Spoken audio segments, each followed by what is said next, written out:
Welcome everyone again.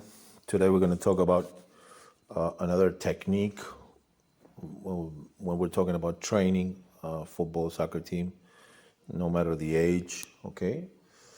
Another tool that we have, which is called shadow play. And I'm sure most coaches or many coaches know this tool that we have. We're going to talk about it and mention it in the different ways that it's used normally in training, okay, and show some practical examples as always. So first of all, we're going to differentiate between what we call, I especially I can speak about the coaching courses that I did in the professional coaching courses that I did in Uruguay, in South America, and in Europe, in Spain. I'm sure that many countries, especially the Spanish-speaking countries, it's all very similar. The terms that we use, because I have seen many programs and articles and files regarding this. I'm not sure in English-speaking countries if they use the same terminology or the same terms, the same words that we use in Spanish, and I think in Portuguese and Italian it's very similar, and in French also. But I'm going to use basically how we learn it, okay, in these courses. So normally we differentiate between three types of exercises. All exercises that you're going to do in a session, there are these three different types, okay? One is an analytical exercise, and it is characterized by being based on systematic repetition and normally corresponds to a pre-established technical or physical model that isolates factors of the game. Example, with little or no position. So normally an analytical exercise is an exercise that is out of context. Like, for example, a normal passing and controlling exercise where there is no opposition, where there is no emphasis on the space, where there are no defenders, where there are no attackers, where there's no complexity. Okay, that's what would be an analytical exercise. Okay, so it's an exercise that is taken out of real game like context. Okay, to be simplified. Okay, and when do we use this? Normally when children, when they're very small. So when we're teaching them the beginning of skills. Okay, of how to, with what part of the foot, for example, they have to pass the ball with the inside, or with the inside laces, or whatever surface of the foot that they're going to use, and the stepping foot also. And we're going to use this as an introduction normally, okay? So analytical exercises normally are passing exercises are analytical, or any exercise where there's a lot of there's no opposition, or there's no game-like context, okay? That's very simple. A global exercise is the opposite, okay? So consists in presenting a real game situation completely, where several elements of the game are present: the ball, the space, teammates, opponents, time, etc. And several dimensions, okay, the four dimensions that we have in football, soccer: physical, the technical, tactical, and psychological. For example, rondos, possessions, okay, small-sided games, okay? These are all types of global exercise. So here we're going to have space, we're going to have cooperation with teammates, we're going to have opposition, okay? We're going to have complexity, we're going to have speed of reaction, okay? We're going to have decision making, we're going to have using technical skills in a shorter time because the space is smaller, in smaller space or bigger space. So this will be a global exercise, okay? Which are exercises that do have real context, okay? And then we have the mixed ones, okay? Mixed exercises, okay? This will be an exercises where you have both components, analytical and global, okay? Or it can start one way and progress to another one. So normally mixed ones are exercises that have an analytical component, and then they end up, for example, in the same exercise with a global component, or they can progress from analytical to global, okay, as it's going to show, we're going to show in the shadow play exercises. So we can have, for example, a passing exercise, and then the last station, and then the last cone that we're going to use in that passing exercise, maybe they have to attack a 1v1 against a defender and a goalkeeper, or a small goal, okay? So this will be a mixed exercise, okay? okay, where do we place these tasks or exercises, or what type are they? Okay. So normally what we're going to talk about today, we're going to show today shadow play exercises, okay, are exercises that generally start as an analytical exercise, okay, to later turn into mixed exercises. And after this, if you want, they also can become a global exercises with real opposition, okay. We will do this through the principle of complex progression, always starting with less complexity.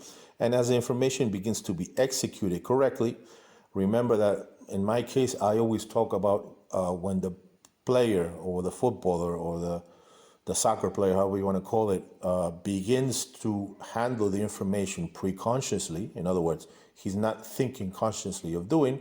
That's when we will progress. Okay, so we progress to a way that is a bit more complicated, where we are always stimulating our players. Because if we always do the same thing, okay, we're not stimulating the players. Remember that.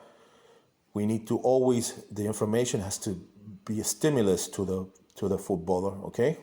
And if it's not, okay, then we need another new adaptation, okay? So we need to bring more information, always related to the game, okay? The way we're going to progress from analytical to mixed and later to global is going to depend on the exercise that we want to work, and will depend on context, principle, micro principle, nano principle that we will see in that session, and how our athletes adapt to that information or exercise, okay? The most common way that they are used is in collective movements, where a team makes offensive or defensive movements and another team acts as a type of sparring, although the last one passes from a state of no opposition to a moving, defending passively, for example, to real opposition at the end. So they can start with just passive, not moving, then they can start to moving, okay, then they can go to moving but not stealing, and then they can end up with real opposition, okay? So this is the way normally we progress, okay, when we're trying to use these tools, these shadow play type of exercises, okay? Okay, so as an example, we are going to use to see an analytical exercise where in a 1-4-3-3 structural system, the wing moves inside to generate space so that the fullback can penetrate and create numerical superiority. Okay, so I chose a very simple and common movement, okay, which is when after a certain combination from one side to the other, the movement begins, okay. The wing is going to receive the ball, it's going to control the ball, okay, move inside, okay, and the fullback from that side is going to overload, okay, and they're going to finish, and we're going to also pay attention to offensive balance and how they will finish inside the box and also in the other zones, okay? We're going to have good balance, okay? So we don't receive any counter-attacking goals, okay? So in this case, the left wing turns inside, the left pullback, okay, overloads, and then they finish the play, and we're going to finish with a good balance. And again, okay, so this would be an analytical exercise with no opposition, okay? Okay, so I'm going to show you guys a simple way where we're going to progress from analytical without opposition to, like in this case, blue team moves defense but doesn't steal the ball, okay? So in this case, we're going to do the same movement, okay? But in this case, they are not going to steal the ball. They're just going to move, okay? We would call in Spanish bascular. Bascular means to move from side to side, okay? The team has a block. Okay, we're going to do the same behavior, okay? The wing is going to move inside, okay? For example, okay? There's going to be an overload of the left back, the left full back, okay? And the same thing, okay? Okay, now, blues are going to move as if they were defending, but they're not going to steal the ball. They're just going to move, okay? In this case, they finish, good balance, and again, we return, okay? So we're trying to do in this case, showing the players inside a structure, okay? A collective scale, okay? Passing, changing from the second to the last third, okay? With a very simple movement, okay? How our players supposed to move. So we're going to work also the coordination of when are they supposed to move, okay? And they're going to create an overload on this side, on the left side, finish and good balance, okay? Then we can add semi-opposition, okay? So in this case, semi-opposition, we can play around with the zones in the pitch, okay? So in this case, the defending team is going to be a defending team and attacking team. The attacking team is the red team and the blue team is the defending team. And they're going to defend actively in 2/3, but they're not going to steal the ball, okay? In 1/3 or inside the box. So they're going to try to steal the ball in the second third, but when the ball reaches the last third of the attacking team or the first third of the blue team, okay, they're going to move, but they're not going to steal the ball, okay?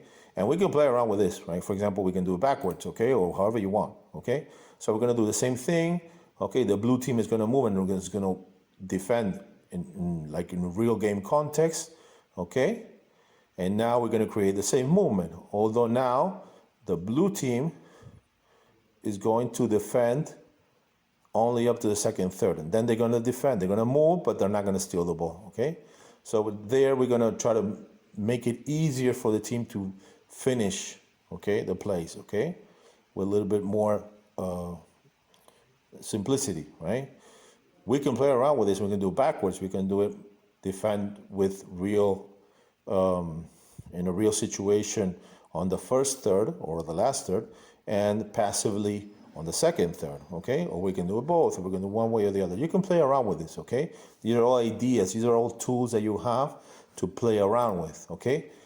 And then another progression from this is going to a real match, okay? But now we're going to create a constraint on the defending team.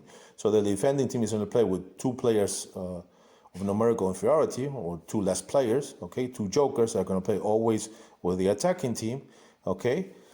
Of course, you're going to try to create a rule that they must have at least between 8 and 12 passes in order for them to attack, so that that team turns to offensive organization or organized attack, because if you don't, they're going to be counterattacking, and you're not going to be able to see these movements because there's not going to be enough time. So you need a lot of passes.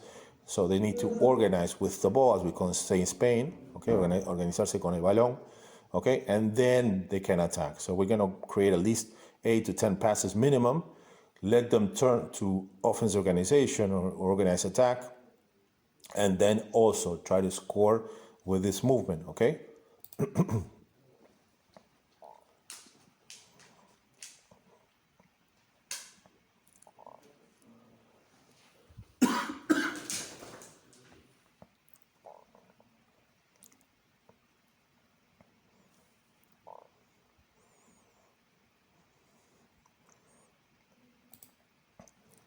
And then the last one is just an 11 versus 11 match where the goals will be valid, okay, after what we worked in the session, okay, for example. So this can be a progression that you can do in the same session, or it can do maybe in a week, okay?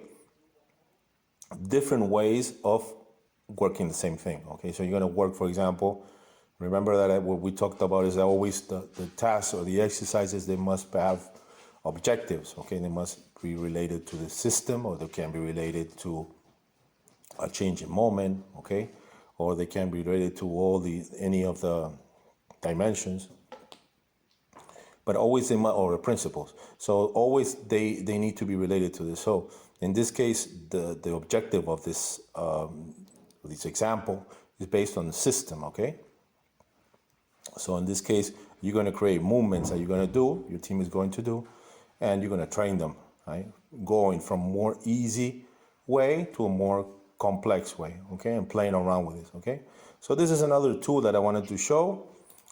I hope you enjoy the video, and I hope to see you again next time, okay? Don't forget to like and subscribe. Take care. Bye-bye.